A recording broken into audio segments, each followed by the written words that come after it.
During constructive speeches, new arguments are made. Because of this, the opposing team is allowed a 3-minute questioning period to clarify and challenge these arguments. Thus, after you deliver a constructive speech, you need to wait at the podium for the other team to send the speaker up to ask you questions. This period is called cross-examination. One of the most challenging things to remember when it comes to the format of a debate is who cross-examines which speech. There is a formula. For your team's first cross-ex, ask yourself the question, am I speaking next? If the answer is yes, then your partner does the cross-examination because you get to use the prep time. If the answer is no, then you do the cross-examination. For your team's next and final cross-examination, ask yourself the question, have I asked questions in a cross-ex yet? If the answer is yes, then your partner does the cross-examination because both of you need to be the one that asks questions during one of the cross-examinations. If the answer is no, then you do the cross-examination. During cross-examination, the person asking questions is only allowed to ask questions. They do not make claims.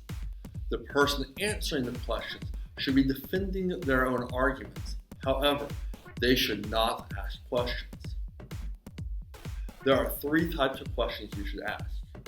1. Fill in your flow. There will be arguments that you missed. Simply ask them to repeat them so that you can write them down. 2. Clarification. They will have made arguments that you wrote down, but that you don't understand what they meant. Or perhaps you don't understand why they are relevant. Simply ask them to clarify. 3. Set up your own arguments. For instance, if you're going to run a spending disadvantage, you might ask, how much will your plan cost? And where will this money come from? Every cross-examination is unique. Continue to ask questions and follow the flow of the cross-examination. Remember, you want to use as much of that 3 minutes as possible. After all, this is free prep time for your partner. If you sit down after 1 minute, your partner is going to be frustrated because they will have lost 2 minutes of preparation. Finally, in a debate, your job is to convince the judge to agree with you. Thus, all of your communication should be directed straight to the judge. This will feel weird at first, but it makes sense for the sake of persuasion. You will stand shoulder to shoulder with your opponent while asking and answering questions during the cross-examination.